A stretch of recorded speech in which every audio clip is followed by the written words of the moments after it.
back with a new video. Today's video is going to be a haul video. Kasi excited na ako. Hindi na ako makapaghintay na sa bahay gawin to. So, dito ko na lang siya gagawin.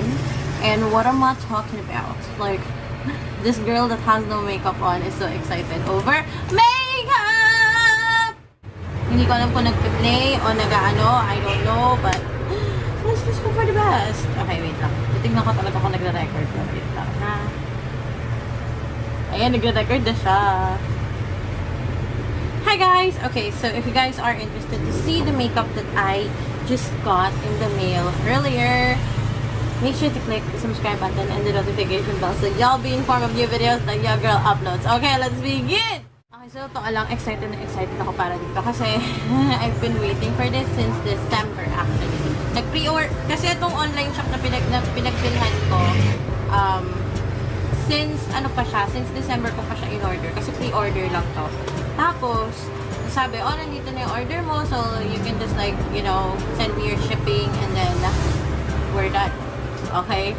So, here are the makeup I got. And by the way, the shop that I got this from is from Chimiyuki on Shopee. So, talagay ko somewhere here and also on the description box. So, if you guys are interested to purchase this and also other stuff that they have, you can check them out. Okay, let's begin. Actually, I only got 3 items. I got 3 items from them. Pero may freebie. Every time you buy something from Chimiyuki shop, she actually gives out a freebie. And the one I got right now is this honey mask. Honey natural skincare mask. So, thank you, Dian. Sobrang helpful siya kasi gagamitin ko siya very, very soon. And then, I actually got 2 palettes and 1 foundation. So, let's start first with the foundation. Di ba may yung palettes? Okay, so this is from Nicara. So, this is their colorful unicorn cushion foundation and this is in the shade N21. Ito siya. Yeah. Very holographic, very unicorny yung unicorn yung peg niya. Ayan siya. Ang cute. Actually, I got this basically dahil dito. Alam mo yun, parang wala akong pake dun sa formulation. I don't know. This is my first time to try makeup from Thailand. So, I'm like, okay. You know, if this works, I will purchase more from her shop. I'm so excited. Okay, buksan natin siya. Wala siyang salamin, unfortunately. I don't know if may... hindi. Okay, syunga-syunga si ate nyo.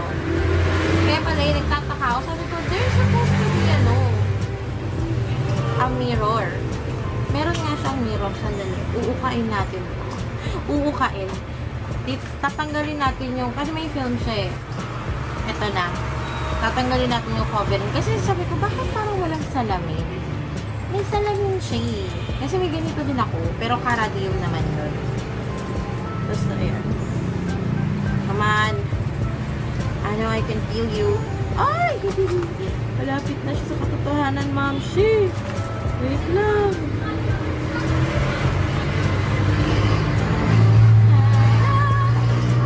Ay, taray. Ang laki ng salamin compared dun sa karadium ko Salamin pa lang pang malakasan na. Kita lahat to.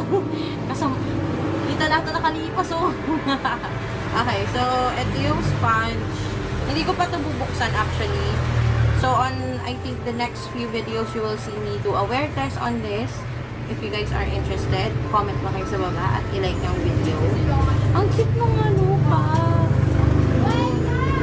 Isa lang ng salamin yung pang malakasan. Next item. Okay, next item is also from Nicara. This is their 9-color eyeshadow palette. Pasensya na kung may background noise kasi may, nasa highway ako. So, this is in the shade O2. Ito siya. Very, very, colorful. Ang ganda ng gradient. Gusto ko siya. Ayan. I'm so excited to try this out. If you guys are interested for me to do a makeup look with this, let me know in the comment section kung ano yung gusto nyo mauna. Kung gusto nyo ba mauna yung wear test ng foundation cushion, or ito, or the next item I will be bringing out, which is the Savannah Colors Pro HD palette. So, ito naman,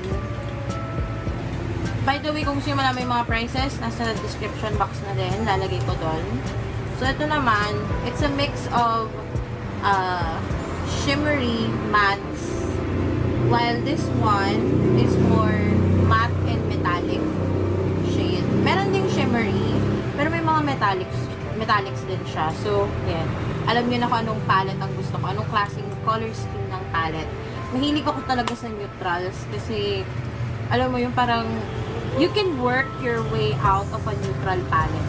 Daytime or nighttime, or even avant-garde looks, okay? You can go all the way with neutrals. Kaya ako hindi ako masyadong nagsisteer sa very colorful palettes kasi nahihirapan ako. Parang I get too overwhelmed with the amount of color that is presented to me. So, parang ako, I go with neutrals. I work well with neutrals. Kaya, yan. Sobrang masaya na ako dito. So, totoo lang, guys. Ito actually yung pa-birthday ko sa sarili ko. Tapos, ito siya. Ayan, up close. Ang ganda ng colors. Isang downside lang nito, yung parehong palette ha, these two palettes, they do not have mirrors. So, kapag bibigyan, usually I let that slide pagdating sa mga palettes. Kasi may salamin ka naman talagang malaki, kasi yung maliit lang yung ibibigay sa'yo. Go for a bigger, mirror para maayos mo yung makeup look. Pero, if you want like really precise, go for like smaller mirrors na malapit sa face mo. Basically, that's it for today's haul. Medyo short, sweet, and concise ang ating vlog today. And I'm so excited. Thank you, Diane of Chinyuki Shop for this. I will be using this and taking care of these babies as much as I want. As long as I can. I'm so excited to make looks with these. Alam mo yun, parang mas nai-inspire akong gumawa ng makeup looks pag meron akong nakikitang palette na I can really work with. I do have one palette I will share to you guys soon. That one has been with me for quite some time na rin, and it's a local brand. I will share that to you guys on the next few videos, or you will see a link in this video for that specific palette I'm talking about. But with that being said, I do have to go now. Thank you so much for watching. Don't forget to follow me on my social networking accounts, Facebook, Twitter, and Instagram. And of course, everything that I've talked in this video will be provided on the description box. And also, don't forget to subscribe and like this video, and I'll talk to you guys soon.